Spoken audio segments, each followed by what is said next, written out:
I think they have some internal polling that says that public safety is an issue that is looking very, very bad for his campaign, and specifically his record on public safety as the Attorney General for 12 years. This segment is brought to you by Eastside Weight Loss Clinic. I'm down 37 pounds on the program, and I lost most of that weight in just 2 months. There's no prepackaged meals, no counting calories, no drugs or injections. Schedule your free 15-minute consultation today at eastsideweightlossclinic.com. All of a sudden, Bob is only tweeting and only talking about public safety. So you remember on the show last week, we played clips of an interview he did with King 5. And the whole intent of this King 5 interview was to reveal his plan on public safety. So we counted, since that interview came out, Bob has posted 10 times on his X account. 9 of them have been about his public safety plan. He's got surrogates tweeting about, we're all in for Bob and his public safety plan. He's retweeting people, friends of his and media talking about his public safety plan and what he's going to do to increase law enforcement staffing, what he's going to do to help with the drug crisis, all of this stuff. And I'm like, that is a desperate man. I don't know how you can look at it any other way, because you've got Dave Reichert, who obviously people are going to believe can handle the public safety crisis better, not just because he is a former sheriff, but because he has throughout his entire career talked about the importance of public safety and fought for public safety.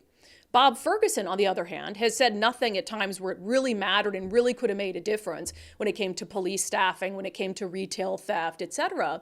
He just stayed quiet, and now all of a sudden, I'm running for governor and I'm just going to flood all of my communications with the public about how I'm the guy to handle public safety. It just doesn't come across as sincere. And, I wish the media would push back a little bit more about this narrative, because there's so many easy ways to challenge Bob on some of the things that he's saying. The retail theft task force that he's all over the media bragging about. When we had all the looting and rioting in Seattle and Bellevue and elsewhere in 2020, he didn't say anything about the devastation that had on retail. And even in Seattle, you look at how many businesses are boarded up. He didn't say anything about it until like a year and a half, 2 years later, when it was, crisis levels. And he's like, I'm launching a retail theft task force. Okay. And then he talks about, we have the lowest number of police officers per capita of any state in the nation, as if he has nothing to do with that.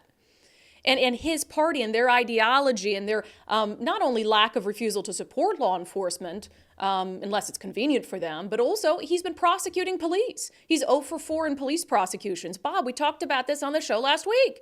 Don't you listen, Bob? Nobody's going to want to be a police officer in the state of Washington if you're the governor. I can promise you that.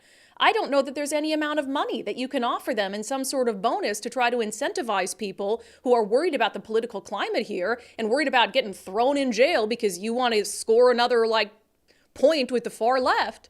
I don't know if there's any amount of money that can buy their willingness to work for you and to work in a state that you're in charge of. But anyway, speaking of the media, so the Washington State Standard, fairly new news publication, they do some stuff that's fine. I think that Jerry Cornfield's pretty good. He writes for the Standard. But this one, again, it's a really missed opportunity to realize as the media that we don't have to be passive when it comes to politicians and when it comes to calling politicians out for their failures. Now, I don't want other members of the media to act like me. People are always like, Brandi, you're not a journalist. I'm not a journalist anymore. Now, I do some journalism, sure, but I'm a political commentator. I give my opinion. I don't expect that. I don't expect my level of pushback on Bob Ferguson to be the level of pushback that the mainstream, what is supposed to be fair and balanced media does. But there's a difference between what I do and being, which I think when I was in the media, I was this person, not feeling like you have to be passive in your critiques and your criticism. You don't have to do that. You can call a spade, even if you're not an opinion journalist or a commentator. So anyway, this story from the Washington State Standard. The headline, Man in the Middle. Ferguson tries to strike a balance on policing. Central to a campaign plan he's rolled out on public safety in this year's governor's race is hiring more state and local law enforcement officers. Will it be enough to staunch criticism from Republicans? And will members of his party go along? And I'll read a little bit more from this article, but it's interesting. So they're painting him in this headline and in their reporting as someone who's moderate. I mean, that's what that speaks to me. It's like, oh, he's in the middle.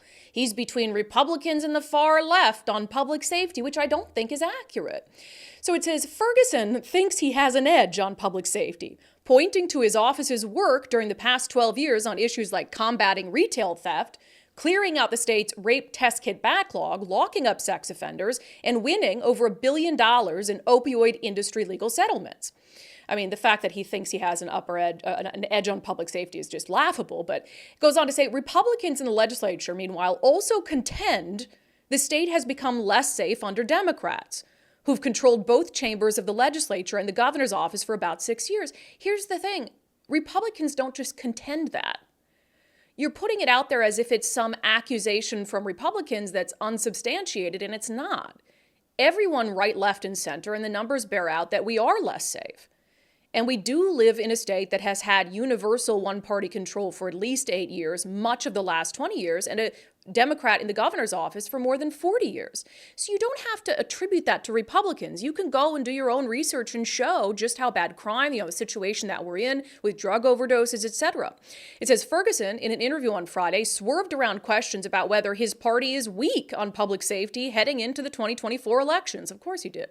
Quote, I'll let others talk about what they think in terms of the party, he said. I'm focused on my record. And he shrugged off Reichert. Quote, I look forward to a debate with Dave Reichert on public safety. I look forward to that. Well, is that a commitment to debate Dave Reichert? I sure hope so. And if you want to have a public safety specific debate on Dave Reichert, oh my gosh, I'm sure Dave is like, let's do it tomorrow. That would be absolutely amazing. It's just kind of a stunning, again, do you guys see what I'm saying about the passivity versus, attributing criticisms of Bob to Republicans? The media doesn't have to do that. I don't know why they believe that they do. You look at the numbers on skyrocketing crime, the numbers on homelessness, for instance, which is a public safety issue, the number on drug overdoses, which is a public safety issue. I mean, what's happening on our roadways, a bit of which we'll talk about coming up, the crazy spike in juvenile crime, which we'll also touch on coming up. Renton said last week there have been a 900% increase in armed gas station robberies there involving juveniles. All of that happened. It's convenient for Bob to say, oh, well, I'm not going to comment on what people think of the party. You're part of the party. You're running to lead the party. You're running to be the party's standard bearer. So if you don't agree with some of the things your party has done in Olympia on public safety, you need to say so. And the media needs to hold you accountable for that. On this King 5 reporting last week, there was this throwaway line at the end where it said, Bob Ferguson says he didn't support rolling back police pursuits in 2021. I've never heard that until just now. Nicole, and you reached out to the Attorney General's office? I sent an email. So okay, yeah, and we haven't heard, because we basically said, if Bob has said before right now that he didn't support what his party did in 2021 to make it more difficult for police to pursue violent suspects, give us an example of that. Like, I could be wrong. I don't see everything. I don't see every tweet. I don't see every press release, whatever it is. We just want to know. Because it's mighty convenient that now he's saying, oh, I didn't support that. Now that an initiative has been passed under intense public pressure to put police pursuits back closer to how they were pre-2021. So this is the kind of stuff that, like, the media really has to do its job here. And I think there are some who are up to the task. I think some of it is bias. I think some of it is a lack of institutional knowledge. I think some of it is a misunderstanding about what it means to be fair and balanced. But I mean, we can't on an island, hold Bob Ferguson accountable for his public safety failures. So it's just really disingenuous to me, but he's clearly concerned about it. This is what he's focusing on. So, I mean, for every tweet he sends out claiming that he's some champion of public safety, we got to send out 100 more saying he's not, because that's the truth.